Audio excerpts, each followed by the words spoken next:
वहां एक मछली आकर जल में घुमा करती है।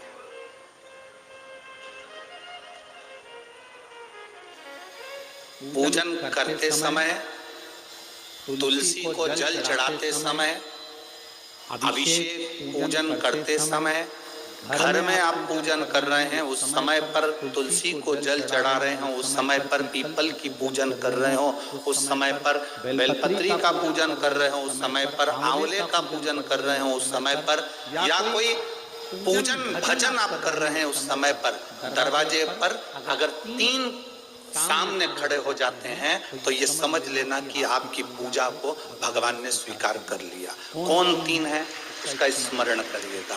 पहला, पूजन करते समय, भगवान की आराधना करते समय अंदर मंदिर में अपने घर में बैठकर आप भगवान निला रहे हैं, भगवान की पूजन कर रहे हैं, अर्चना कर रहे हैं, सेवा कर रहे हैं, माला जाप कर रहे हैं, पूजन अर्चना कर रहे हैं, तुलसी को जल चढ़ा रहे हैं, उस समय पर 3 का दर्शन अगर आपको हो जाता है, आपके दरवाजे पर अगर आ जाते हैं तो आपका समझ लेना पूजा स्वीकार हो गया। पहले नंबर पर पूजन करते समय दरवाजे पर गौ माता आकर खड़ी हो जाए, समझ लो तुम्हारा पूजन सफल हो गया।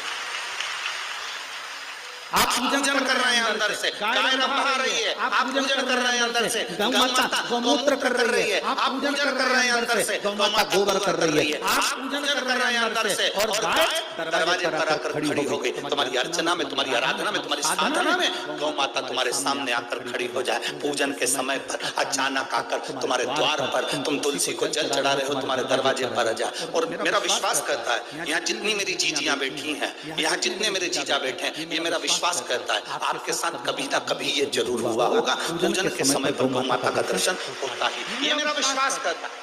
और ये कब होता है? जिस दिन आपका चित्त, मन, वृत्ति भगवान में रमी हो। चाहे तुम राम जपो, हनुमान जपो, शिव जपो, तुम्हारी मर्जी पड़े वो जपो। तुम देवी की भी पूजन कर रहे हो, किसी की देवता की पूजन कर रहे हो, कुल देवता की पूजन कर रहे हो, दिल से कर रहे हो, तो ये 3 का अगर दर्शन हो जाए तो कार्य सफल है। पहला, जम के बोलो गौ माता।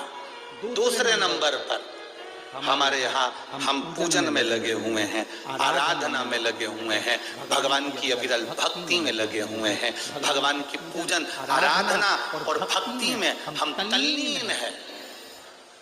और दूसरे नंबर पर उस पूजन करते समय पर तुम्हारे घर की बहन बेटी तुम्हारे दरवाजे पर आ जाए तो समझ लो पूजन सफल हुआ है। क्या बहन बेटी के आने से पूजन सफल हो सकता है?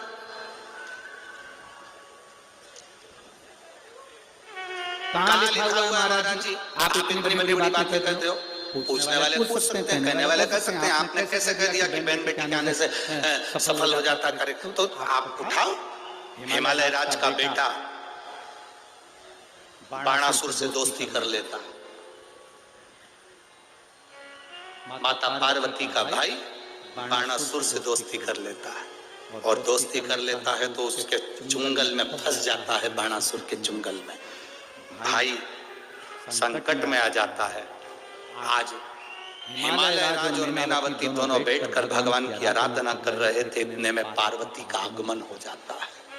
पार्वती ने आते से ही देखा, पिताजी आप आराधना कर रहे हो, पूजन कर रहे हो, किस लिए?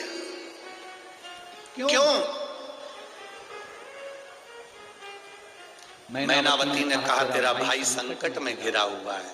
पार्वती ने कहा क्यों चिंता करते हो, क्यों चिंता करते हो?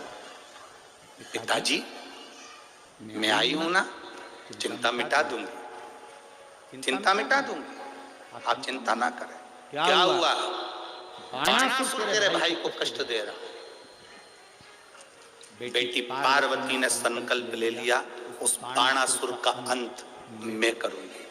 ना भगवान ब्रह्मा बाणासुर को मार सके, ना भगवान कृष्ण बाणासुर को मार सके। बाणासुर की कन्या भगवान कृष्ण के पास में, वहां उनके पौत्र के पास में भगवान कृष्ण का युद्ध बाणासुर के साथ 1000 पूजा, तो बाणासुर को भगवान कृष्ण नहीं मार सके। बाणासुर को न नारायण मार सके, न ब्रह्मा मार सके, बाणासुर को न शंकर मार सके, क्योंकि शिव ने तो वर दिया था। बाणासुर को केवल मारा है तो माता पार्वती अर्धकुमारी बनकर संहार कर चली जाती। कोई तुमसे पूछे कि ईश्वर महाराज ने कहा कि बहन बेटी के पूजन करते समय अगर बहन बेटी आ जाती है, पूजन करते समय हमारे घर की बहन बेटी, तुम्हारे कुल की बहन बेटी, तुम्हारे घर की बहन बेटी तुम्हारे दरवाजे पर आ गई, भले तुम उसको कुछ दो मत दो, पर बहन बेटी अगर तुम्हारे पूजन के समय पर तुम्हारे क्यों आप लोगों के ऐसा नियम है कि नहीं हमको नहीं मालूम। हमारे यहाँ तो ऐसा नियम है कि जब भी घर में कोई बड़ा आयोजन होता है, शादी होती है, फंक्शन होता है, कोई उद्यापन होता है, कोई चीज बड़ी करते हैं, तो सबसे पहले फोन बहन बेटी को लगाते हैं कि हमारी बहन हमारे यहाँ आए, हमारी बेटियां, हमारी नंदे हमारे यहाँ आए, हमारी बुआ हमारे यहाँ आए। अब पूछोगे गुरुजी ये प्रसंग बहन बेटी को बुलाने का तो भगवान कृष्ण के यहाँ से चालू हुआ।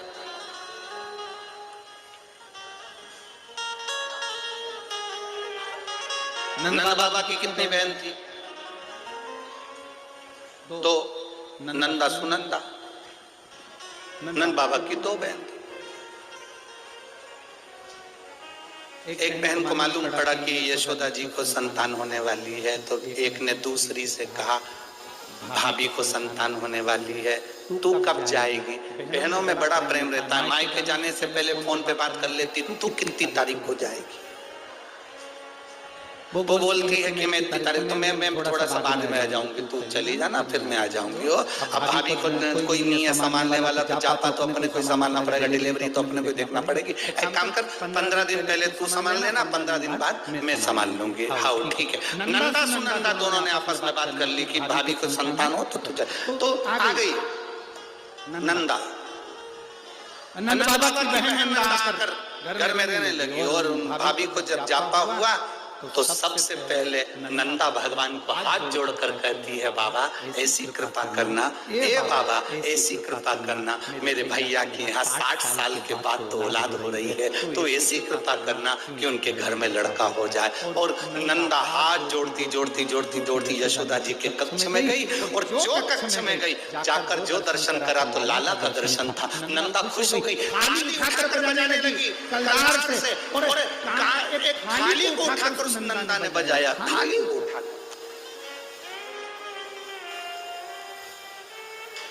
कांसे की थाली, पीतल की थाली, तांबे की थाली, जिसके घर में बजती थी उसके घर में शुभ संदेश आता था। आज के जमाने में स्टील बजता है।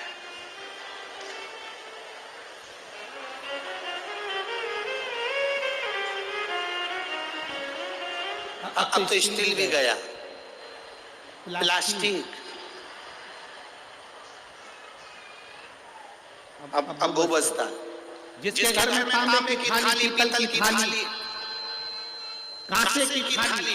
इसलिए मंदिर में आप लोग, हम लोग तो क्या है, कहें आप लोग मंदिर जाते होगे तो मंदिर में जो घंटाल बंदे रहते हैं वो तांबा, पीतल और उस कांसे के बंदे रहते हैं, उसको लकड़ी से बजाते हैं। क्यों बजाते हैं? उसका कारण क्या है? उसका कारण क्या है? जितने लोग आरती में सम्मिलित होते हैं, तांबा, पीतल, कांसा मंदिर में इसलिए बजाया जाता है, जितने लोग आरती में आए हैं इनके घर में खुशियां प्रवेश कर जाए, इनके घर में भी आनंद की अनुभूति हो जाए। अब आजकल के जमाने में तांबा, पीतल, कांसा बजाते नहीं है। आज के जमाने में तो जरा सी देर में बस बच्चा हुआ है, सूचना मिल गई, बैंड बाजा बजवा दो, ढोल नगाड़े बजा। नंदा ने थाली बजाई थी और फिर आवाज आई थी, नंदघर आनंद, नंदघर आनंद भयो। फिर आवाज आई,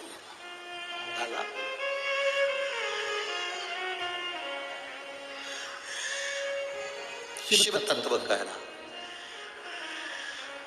पूजन करते समय, भजन करते समय, स्मरण करते समय, आराधना करते समय, भगवान को भजन करते समय, तुलसी को जल चढ़ाते समय अगर ये 3 का आना तुम्हारे दरवाजे पर हो जाए, समझ लो तुम्हारा पूजन सार्थक हो गया, तुम्हारा भजन सार्थक हो गया। भजन सार्थक।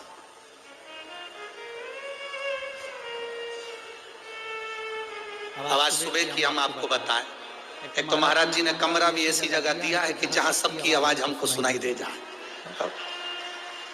आवाज सुबह की सुन लो तुम, बोल दे वहां के कंगी पाटी पाट सुनता है, उसको कहते हैं ददरउआ धाम का श्री हनुमान, साधारण नहीं से सुना।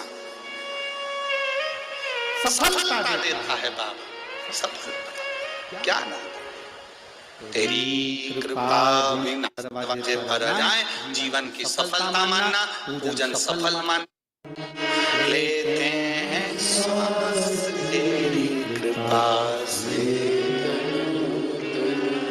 पूजन करते समय, भजन करते समय, स्मरण करते हुए, नाम जाप करते हुए 3 का दर्शन हो जाए, तुम्हारे दरवाजे भर जाए, जीवन की सफलता मानना, पूजन सफल मानना। पहले नंबर पर जम के बोलो गौ माता, दूसरे नंबर पर बहन बेटी, और तीसरे नंबर पर है संत गुरुजन, जो निष्कपट भाव के, जो तुम्हारे दरवाजे पर कुछ मांगने नहीं आए हैं, जो मांगने आए हैं वो नहीं। पूजन करते समय तुम्हारे दरवाजे पर कोई संत, कोई ब्राह्मण, कोई गुरुजन, कोई भक्त ऐसा आ जाए जो मांगने नहीं आया, फिर बस तुम्हारे सामने तिलक लगाकर भक्ति में डूबा हुआ, भजन में डूबा हुआ वो तुम्हारे सामने आ जाए, समझ लो कि तुम्हारी पूजन सफल हो गई।